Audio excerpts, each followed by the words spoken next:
How's it going? Mark here, Backcountry Pipe. As you can see, the beer's been trimmed up a little bit since my last video, but it's midweek down here in the man cave, so to speak. The Peterson Clarny fired up with some full Virginia flake. Bit of a cool night outside, but I've really had the urge of enjoying the pipe again lately. And I say again because I drifted away from it a bit for multiple reasons. Schedule, family, my enjoyment of cigars. But one thing I kind of wanted to make a video about, and I'm just kind of shooting from the hip here. I don't ever write anything down, and my videos aren't fancy, as you know, but it's the pipe journey, so to speak. And it goes different ways for different people. Everybody has their own way of knowing what they like, finding out what they like. YouTube certainly helps with that, and it can guide you and can mislead you for sure. Lots of positivity, lots of fun. You know, when I started enjoying my pipe for the very first time, it was on a canoe trip, and it was a pack of peach pipe tobacco, Brigham, peaches and cream, and my corncob pipe. It was just a magical, even though I burnt my tongue like crazy. It was just so great, so much fun. And you know, always reading about with Mark Twain and just the canoeing and things like that. It was connection. That's how kind of it all started. And then I moved into learn a little more. I moved on to a Philip Trappist pipe, then a Brigham pipe, different blends, Muskoka mixture from Brigham. That was another great blend, and I kind of ventured into the Englishes a little bit. But kind of where I'm going with it all is, does it ever get to be too much, and do you ever lose sight of what you enjoy, or what pipe smoking is all about? And it's different things to different people, I gotta say. For me, it was kind of that connection to the past, that whole era that I always kind of daydream about, and really really like the old ways, I guess, the old school, simplicity a lot. And that's kind of where it started. Then I got into YouTube. Very first thing, when I looked it up, I came across Northwest Pipe Smoker, which was as a different name back then, and watched that, and it just spiraled. And through all that, there's been probably dozens and dozens of pipe tobaccos, dozens of shapes of pipes.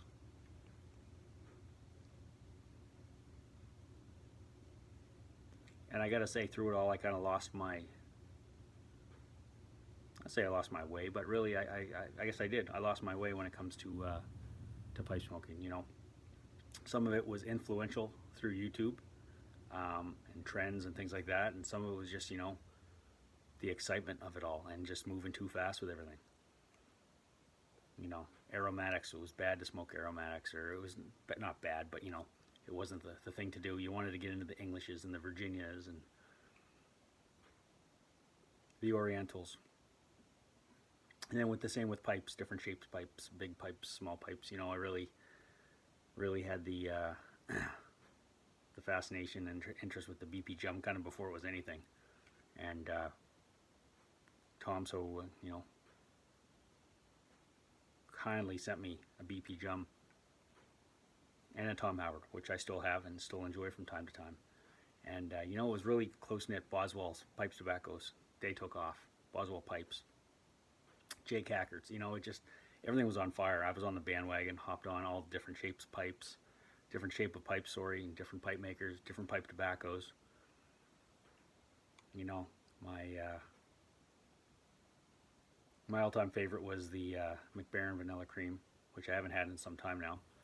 And then collecting pipe tobaccos, and you know, it all just kind of spiraled, I guess, in such a way that you lose track of really what you like, and then you don't know what you like because you're always trying the next thing. You're never satisfied, and you listen to what people think you should like or shouldn't like. You know, whether it be aromatics or not aromatics, or you know, Dr. Greybows or Dunhills.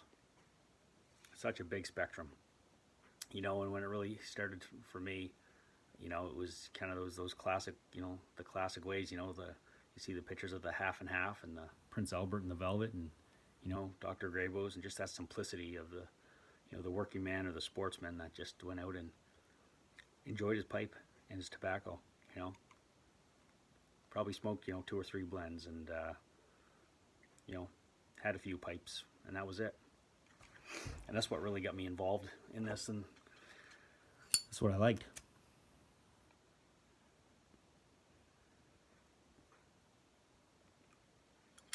Well, as time went on, you're always chasing the carrot, and I got so lost in kind of knowing what I like, you know, always trying things, trying so much of it, and never to be satisfied. Because me, I'm the kind of person, you know, I like, you know, 2 or 3 open tins, and that's it. You know, then all of a sudden you're sitting on 8 or 9 or a dozen tins and a bunch of samples, and it's driving me crazy. As well as you know, multiple pipes. So I've sold pipes. I've never sold any pipes I've ever been gifted. They're all, I'll cherish all those. And I've bought pipes since then. Occasionally I still look at pipes. But I certainly question what I like more rather than what I'm supposed to like. And the same goes with the pipe tobaccos, you know.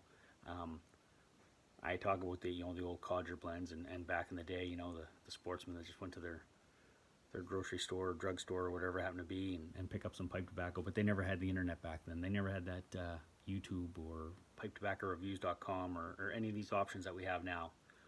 But it still makes you wonder, you know,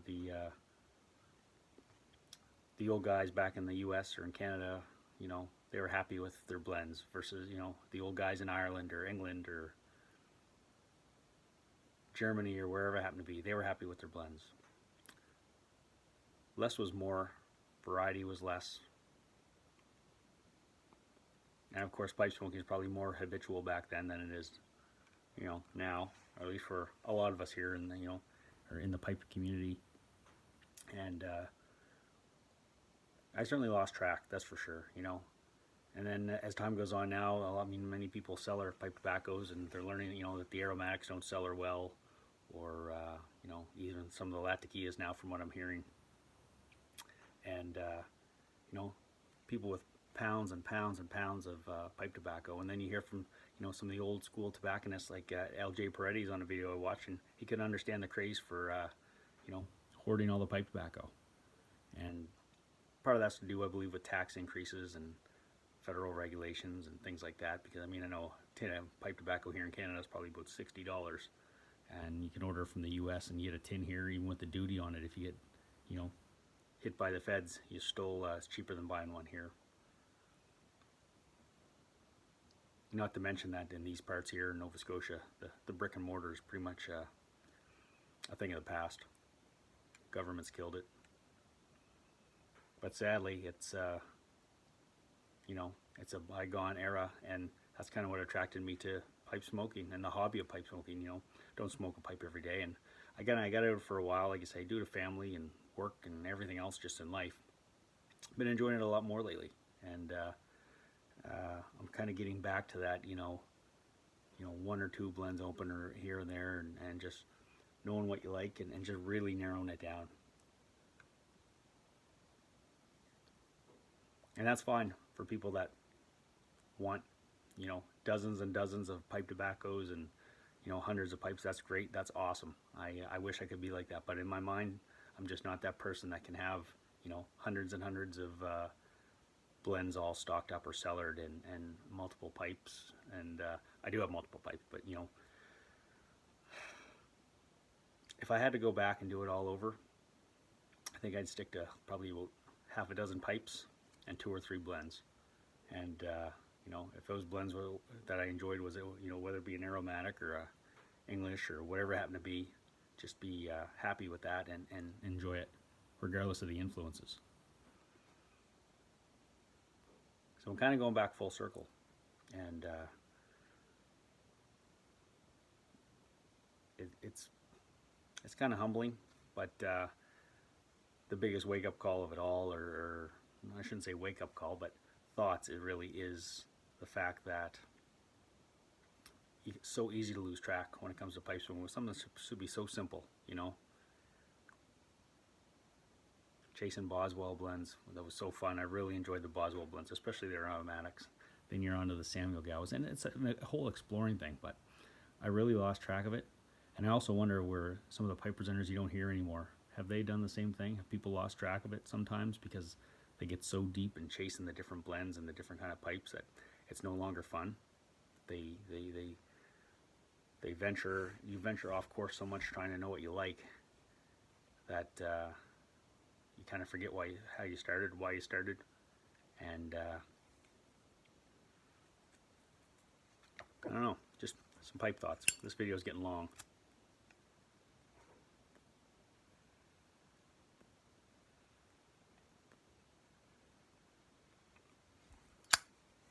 But for me, it comes down to now that, you know, there's nothing wrong with enjoying the Carter Hall or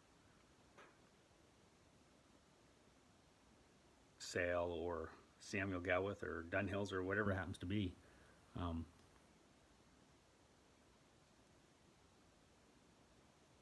You know, really enjoying the Velvet. And, you know, there kind of seems to be a little resurgence in the Codger blends. So, I mean, I know it's a lot of trendiness. I know now kind of comes from YouTube and everything like that. But everybody got to make their own path, their own choices, and figure out what it is for them that they like about pipe smoking and the hobby. And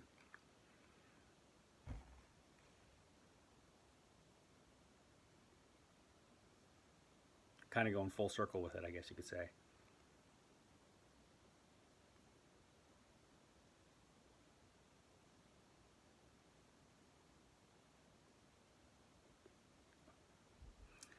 You know, I have some you know, some tins there aging that I'm going to certainly enjoy with time. But I'm not going to be I'm not going to drive myself crazy trying so many different blends. I'm going to enjoy what I have, and when it's gone, I'll buy some more. I'll try more.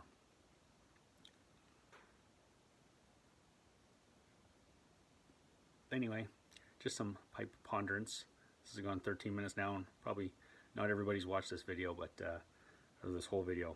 But if you have, thank you, and really enjoying the Full Virginia Flake